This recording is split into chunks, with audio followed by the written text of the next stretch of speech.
글로벌 뉴스룸입니다. 홍콩의 캐리람 행정장관은 범죄인 중국 송환법을 반대해온 시위대들을 폭동이라며 비난해왔는데요. 하지만 정작 백색 테러는 폭동이라고 규정하는 것을 거부해 비난이 일고 있습니다.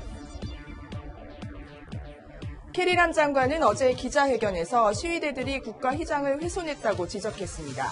한 국가 두 체제라 불리는 일국 양제의 마지노선에 대놓고 도전한 것이라 비난했는데요. 하지만 백색 테러를 폭동으로 규정할 수 있느냐는 질문에 답변을 거부했습니다. 경찰 조사 등을 거쳐 법에 따라 책임을 묻겠다고만 했습니다.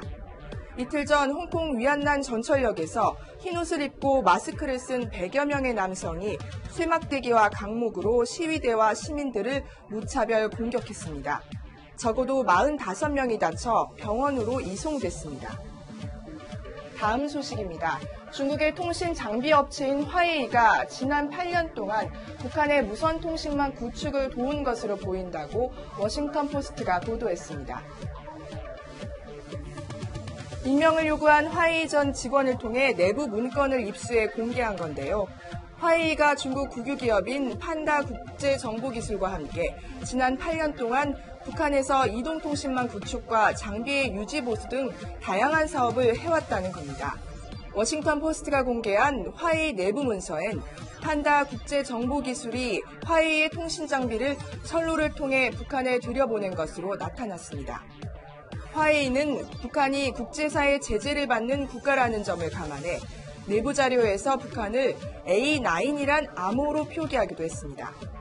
만약 대북 제재를 위반한 것이 사실로 드러난다면 미국은 화웨이에 대한 추가 규제 등을 단행할 것으로 보입니다. 이와 관련해 화웨이 측은 법과 규제를 준수하는데 완전히 전념하고 있다고 밝혔습니다. 마지막 소식입니다. 나이지리아의 한 국제공항에서 비행기 이륙 직전 한 남성이 비행기 날개 위에 올라타 한바탕 소동이 벌어졌습니다. 한 남성이 비행기 날개 위에 올라탑니다. 승객들도 놀란 듯 어쩔 줄 모릅니다. 이 남성은 비행기 이륙 직전 날개로 뛰어올라 가방을 엔진 밑에 넣은 뒤 객실로 진입하려 했다고 목격자들은 전했는데요. 남성은 현장에서 체포될 때 여행을 가려고 그랬다고 진술한 것으로 알려집니다.